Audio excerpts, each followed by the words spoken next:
ఒక్కసారి ఇవి చూస్తే క్యాపిటల్ బడ్జెట్ అంటే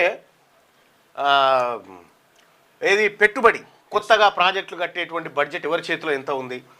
ఓసీ మంత్రులు 7 ఉన్నారు. ఈ 7 మంత్రుల చేతులు అంటే కమిషన్లు ఎక్కువ దొరికేది ఈ బడ్జెట్లో అన్నట్టు. ఇందులో 29,345 కోట్ల రూపాయల క్యాపిటల్ బడ్జెట్ ఓసీ మంత్రుల చేతుల్లో ఉంది. అంటే 62.08% క్యాపిటల్ బడ్జెట్ ఓసీల చేతుల్లో ఉంది.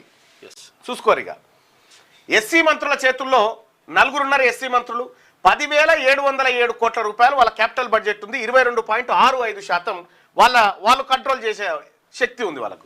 ఎస్టీ మంత్రి ఒక ఆమె ఉన్నది, ఆమెకు 3,871 కోట్లు, 8.19% క్యాపిటల్ బడ్జెట్ ఆమె చేతిలో ఉంది.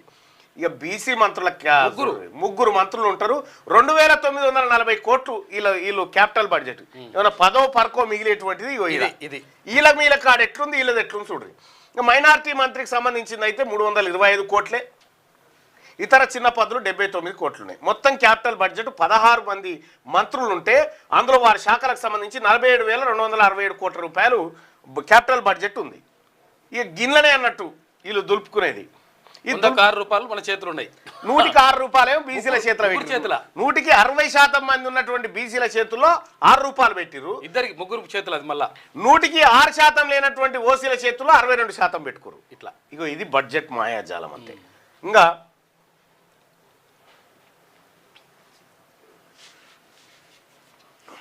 అయితే ఇప్పటిదాకా మనం మంత్రులకు ఎవరెవరికి ఎంత కేటాయించారని చూసినాం కదా. దాంట్లో మొత్తం కూడితే 94.22% వస్తుంది. మిగిలిన 5.78% బడ్జెట్ ఏ మంత్రికి నేరుగా కేటాయించని రిజర్వ్ నిధులు అవి.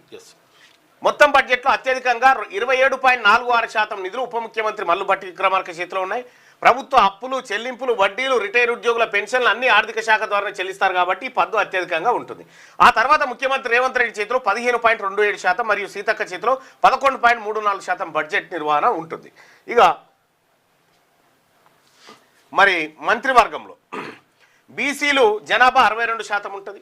62% ఉన్నటువంటి బీసీలకు వచ్చేసి ముగ్గురు మంత్రులు. ఈ మైనార్టీ అని ఎందుకు పెట్టారు? ఇది బీసీలలోనే కలపాలి. ఓసీలకు సంబంధించి వాళ్ళు 10% జనాభా కూడా లేరు, వాళ్ళు 7 మంత్రులు.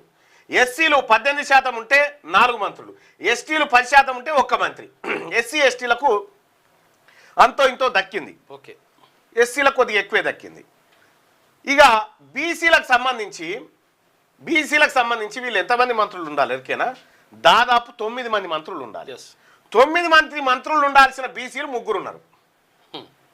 33% రావాల్సిన దాంట్లో. ఇంకా ఈ స్కీమ్స్ వాళ్ళ చేతుల్లో ఎంత ఉంది, ఎంత ఉండాలి, ఎంత ఉంది అనేది ఈ లెక్కలు మీకు ఇక్కడ కనిపిస్తాయి.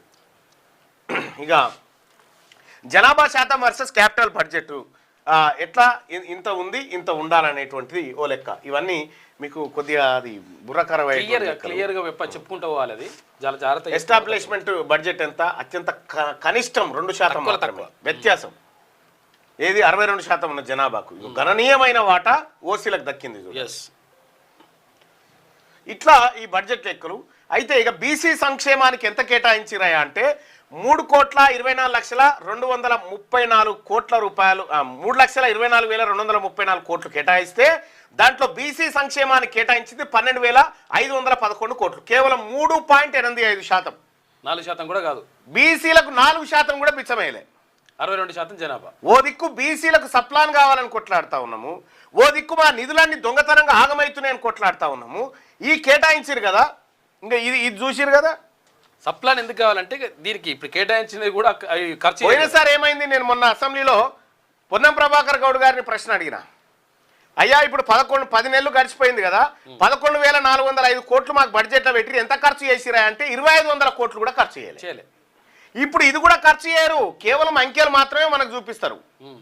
మొత్తానికి ఈ బడ్జెట్ అంతా బట్టి నాకు అర్థమైంది ఏంటంటే మనది సిరిగిన ఇస్తరాక అయిపోయింది. దీన్ని కుక్కలు చింపిన ఇస్తరాకు చేసారు. కేసీఆర్ రేవంత్ రెడ్డి గారు కలిసి కుక్కలు చింపిన ఇస్తరాకు లెక్క తెలంగాణ రాష్ట్రానికి చేసేసారు. మీరు చెప్పిన లెక్క ఏంది? మీరు చెప్పిన ఇంట్లో పెట్టిన అంకెలన్నీ కూడా అన్ని ఉత్తాయే ఊహాగానాలే. ఏందే మరి గన్ని కోట్ల బడ్జెట్ రాబోయే ఆదాయానికి పెట్టబోయే ఖర్చు అది ఇలా తాను ఉన్నాయి. ఇప్పుడు అది రేపు వస్తే పెడతాం గింత, ఇది లెక్కాలన్నారు. 20,000 కోట్లు ప్రతి సంవత్సరం పెడతానన్నారు బీసీలకు. దాని గురించి మీరు ఎక్స్ప్లెయిన్ చేయండి, దాని గురించి మీరు పూర్తిగా ఎక్స్ప్లెయిన్ చేయండి. ఈ అధికారం, ఈ దుర్మార్గం ఏదైతే బీసీలకు జరిగిందో, బీసీలకు సంబంధించినటువంటి బడ్జెట్లో అన్యాయం జరిగిందో, తెలంగాణ రాష్ట్ర వ్యాప్తంగా బీసీలంతా ఆగ్రహంతో ఉన్నారు. బీసీలకు జరిగినటువంటి అన్యాయాన్ని ఖండిస్తూ ఉన్నారు సమాజం అంతా. ఇది ఎట్టి పరిస్థితుల్లో ఉపేక్షించేది కాదు. బీసీలకు రాజ్యాధికారం వస్తే తప్ప బీసీల బతుకు మారదు అనేది మళ్ళొక్కసారి ఓసీ ప్రభుత్వం తెలియజేసింది.